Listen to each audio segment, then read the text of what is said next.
Halo guys, assalamualaikum warahmatullahi wabarakatuh. Kembali lagi bersamaku, Murasaki Tahu. Nah, di video kali ini aku mau ngebahas tentang kenapa sih cewek-cewek Jepang atau cowok-cowok Jepang itu banyak yang memilih untuk tidak menikah. Kalaupun mereka menikah di usia yang sangat-sangat terlambat lah istilahnya ya.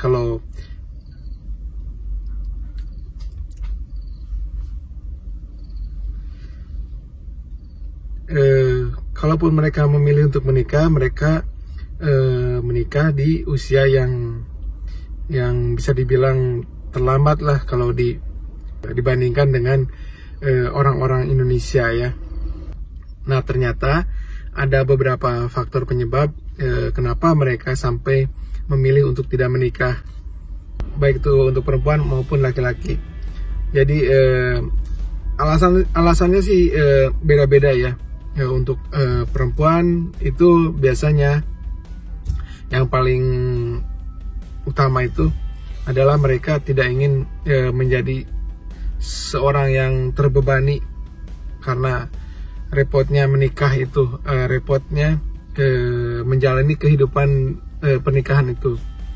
Intinya mereka harus ngurus suami, harus ngurus anak, harus segala macam, harus ngurus pekerjaan rumah tangga dan lain-lain. Itu menjadi suatu momok yang menakutkan istilahnya, menjadi beban yang menakutkan buat mereka, dan mereka nggak mau seperti itu. Mereka pengennya ya seperti masa muda mereka istilahnya ya, menjalani masa muda mereka, jalan, shopping, segala macam lah seperti itu. Jadi alasan utamanya seperti itu. Nah, alasan lainnya itu karena istilahnya mereka sulit untuk mencari laki-laki yang pas buat mereka. Laki-laki yang pas itu istilahnya laki-laki yang punya penghasilan yang cukup untuk nanti ya kehidupan pernikahan. Laki-laki yang bisa mengerti perasaan mereka, dan laki-laki yang menurut mereka istilahnya ideal ya, dari segi wajah, badan, dan lain-lain lah istilahnya. Nah, seperti itu. Tapi bagaimana dengan alasannya dari para lelaki ya? Apa alasannya mereka memilih untuk tidak menikah? Nah, alasannya dari laki-laki mungkin kebanyakan adalah faktor ekonomi, kepercayaan diri ya, kepercayaan diri mereka. Jadi istilahnya kalau di Indonesia kan begini, nikah aja dulu, yang penting kan rezeki itu datang aja, rezeki itu bisa dicari, istilahnya seperti itu. Nah, berbanding terbalik dengan yang ada di Jepang. Di Jepang itu istilahnya penghasilan harus besar dulu, harus punya penghasilan, harus punya istilahnya rencana masa depan, kemapanan dulu, baru dia bisa menikah. Istilahnya dengan penghasilan yang misalkan taruhlah istilahnya penghasilan sebulan 25 juta rupiah, kalau dirupiahkan ya, itu bagi mereka sulit untuk menikah dibandingkan dengan laki-laki yang punya penghasilan 35 juta istilahnya per bulan. Bagi mereka ya lumayan lah, cukup lah untuk menghidupi keluarga nantinya. Jadi mereka bisalah istilahnya menikah, bisalah untuk memilih untuk menikah ya dengan salah satu perempuan. Nah, bagi laki-laki yang punya penghasilan yang lebih rendah itu, mereka lebih baik sendiri daripada mereka mempermalukan dirinya nanti di kehidupan pernikahannya, di hadapan istrinya ya nantinya. Misalkan karena penghasilannya sedikit, harus gimana lagi gitu ya, nyari pekerjaan sampingan juga belum tentu cukup begitu. Jadi penghasilan ekonomi lah istilahnya bagi para laki-laki ini alasan utama. Kalau alasan yang lainnya adalah mereka lebih enak mungkin ya karena penghasilan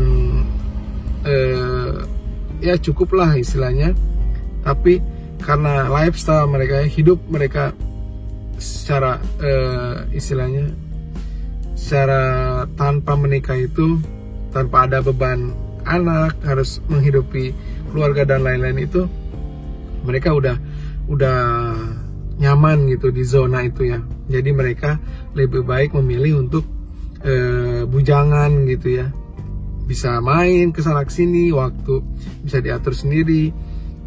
Pengen misalkan hobi otomotif, bisa beli ini, bisa beli mobil ini, bisa beli mobil itu istilahnya. Terus hobi yang lain, misalkan hobi golf, olahraga dan lain-lain, itu bisa melakukannya sendiri tanpa harus minta izin segala macam ke orang-orang terdekat gitu. Jadi mungkin kenyamanan mereka ketika mereka bujangan itu lebih merasa cocok buat mereka, buat pribadi mereka. Padahal orang-orang terdekat mereka, misalkan keluarga mereka, orang tua mereka, menginginkan si laki-laki ini untuk menikah dan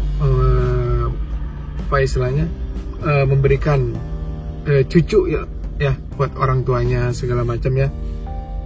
Tapi karena pernikahan ini bukan hal yang harus dipaksakan menurut mereka ya. Jadi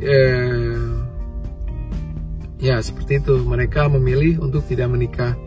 Jadi alasan yang pertama yaitu ekonomi, dan yang kedua alasannya kenyamanan mereka berada di zona nyamannya pas bujangan mereka ya, begitu. Jadi sebenarnya banyak sih alasan-alasannya ya, penyebabnya mereka. Nah biasanya kadang ya ada beberapa dari mereka juga ya, ada beberapa dari laki-laki ini yang tadinya memilih untuk tidak menikah dengan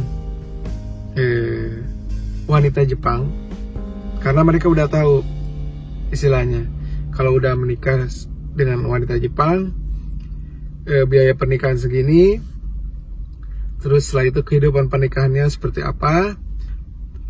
Karena alasan tersebut mereka memilih untuk tidak menikah.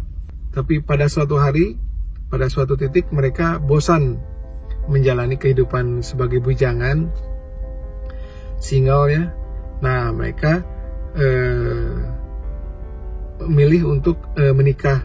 Tapi biasanya rata-rata menikah mencari pasangan di luar wanita Jepang, selain daripada wanita Jepang.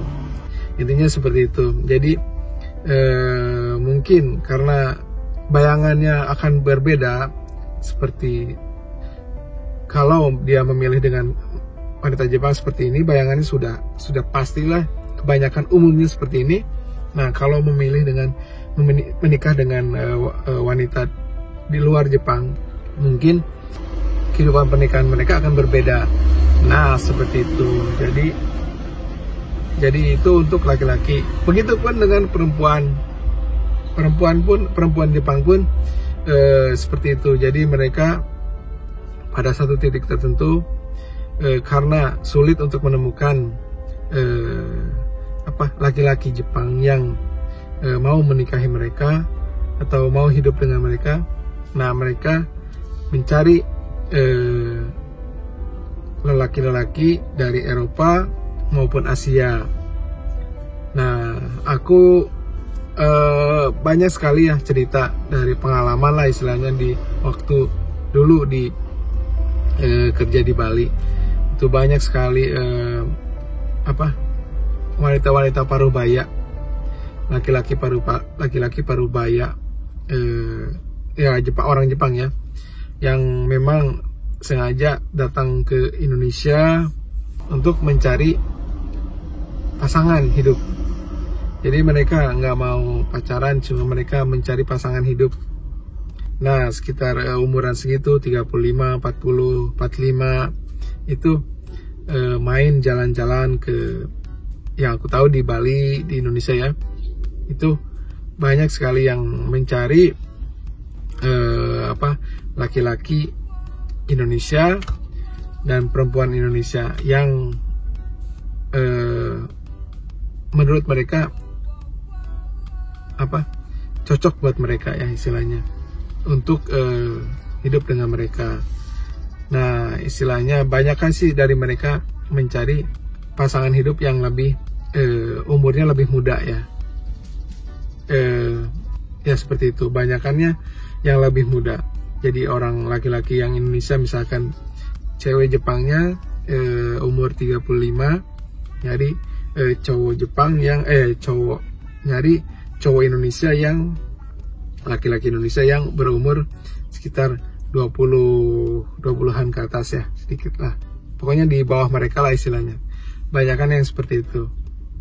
Ini pengalaman yang aku tahu ya, bukan aku alami ya, aku tahu ya.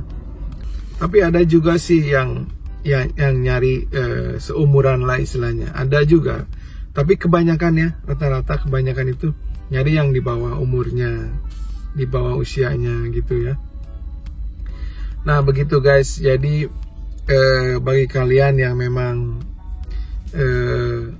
punya cita-cita menikah dengan orang Jepang ya, ini untuk laki-laki perempuan ya,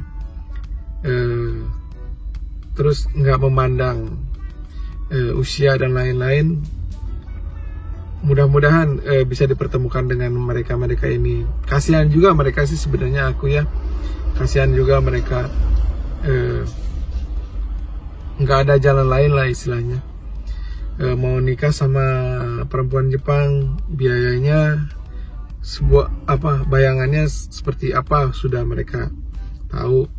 Nah yang cewek Jepangnya mau menikah dengan cowok Jepang, sulitnya mendapatkan laki-laki yang ideal buat mereka, ataupun nggak ada laki-laki yang mau yang berani menikah dengan mereka. Misalkan si ceweknya ini cakep, cantik,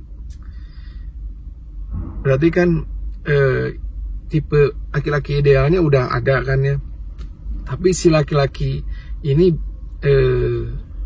jarang yang berani untuk boro-boro ngajak nikah ya, mengungkapkan perasaan cinta aja udah mungkin gemetaran ya, mungkin sulit gitu ya. Nggak kayak mungkin kalau di Indonesia mungkin ini ya laki-lakinya memang banyakan, atau perempuannya memang banyakan yang percaya diri di situ ya. Tapi itu bagus. Nah kalau di sini kan beda lagi, kebalik, kepercayaan dirinya kurang. Banyak kan tipikal karakternya itu adalah pemalu. Jadi si cewek cantik pun belum tentu mudah untuk menikah dengan pria idamannya, pria laki-laki yang memang punya kepercayaan diri, punya penghasilan yang baik dan lain-lain lah istilahnya. Itu memang sulit gitu. Nah makanya akibatnya mereka mencari pria dari negara lain atau mencari wanita dari negara lain. Nah bagi kalian guys yang punya cita-cita, mudah-mudahan dimudahkan, mudah-mudahan dipertemukan sama laki-laki Jepang ini dan perempuan-perempuan Jepang ini. Mudah-mudahan ya jadi jodohnya, mudah-mudahan bisa menjalani kehidupan pernikahan yang baik dengan mereka. Tapi jangan memandang umur ya. Kalau misalkan bedanya 5 tahun, cuma 5 tahun atau 10 tahun, nggak apa-apa lah istilahnya ya. Yang penting dianya baik gitu ya istilahnya, karakternya baik, sifatnya baik ya istilahnya, seperti itu. Mudah-mudahan ya. Tapi yang pasti kita harus prepare ya, harus mempersiapkan diri. Bahasanya yang penting bahasa. Setelah itu ya bahasa minimal setengahnya mahir lah istilahnya. Nggak perlu mahir sejago mungkin, nggak perlu. Istilahnya nyambung aja komunikasinya, itu udah baik menurutku. Nah keduanya sikap kita yang harus open mind. Jadi siapapun wanitanya, siapapun laki-lakinya, kita tetap berhubungan baik, berkomunikasi baik dengan mereka. Nah itu guys, ada peluang untuk kalian yang ingin punya cita-cita, ingin menikah dengan orang-orang Jepang. Nah, harus nyari di mana? Yang pasti pertama itu bahasanya dulu. Kalau bahasa udah lumayan bisa, peluang itu pasti ada. Kita jalan kemana itu pasti ada. Jalan-jalan, lagi jalan-jalan ketemu sama orang Jepang, masa kita nggak bisa bahasa Jepang, tapi kita nggak mau nyapa. Nah seperti itulah istilahnya ya, gampangnya, mudahnya. Nah kalau bahasanya sudah lumayan kita kuasai, peluang itu pasti ada. Ya mulai dari perempuannya, laki-lakinya, mulai dari kerjanya dan lain-lain. Insya Allah. Yang pasti kita tetap berusaha belajar ya, itu berjuang lah istilahnya untuk menguasai bahasa Jepang. Dan hal-hal lainnya adalah mencari tahu karakter dasar mereka seperti apa. Jadi kita nggak curcor lah istilahnya, nggak nyerocos aja ngomong gitu ke mereka tanpa kita menghargai sikap mereka seperti apa, tanpa kita mengetahui karakter mereka seperti apa, kita berlaku tidak sopan nantinya, seperti itu. Jangan sampai. Jadi kita harus tahu karakter kebiasaan mereka seperti apa. Oke guys, ngobrol-ngobrolnya sampai di sini dulu. Mudah-mudahan bermanfaat ya guys ya. Jangan lupa yang suka dengan video ini, yang suka dengan channelku, silakan ikuti, silakan di subscribe guys ya. Yang belum, silakan yang pengen berbagi, silakan di share. Jangan lupa ditekan tombol subscribe-nya, tekan tombol like-nya. Oke guys, aku pamit. Mohon maaf bila ada kata-kata yang kurang berkenan. Aku pamit. Assalamualaikum warahmatullahi wabarakatuh. Ciao.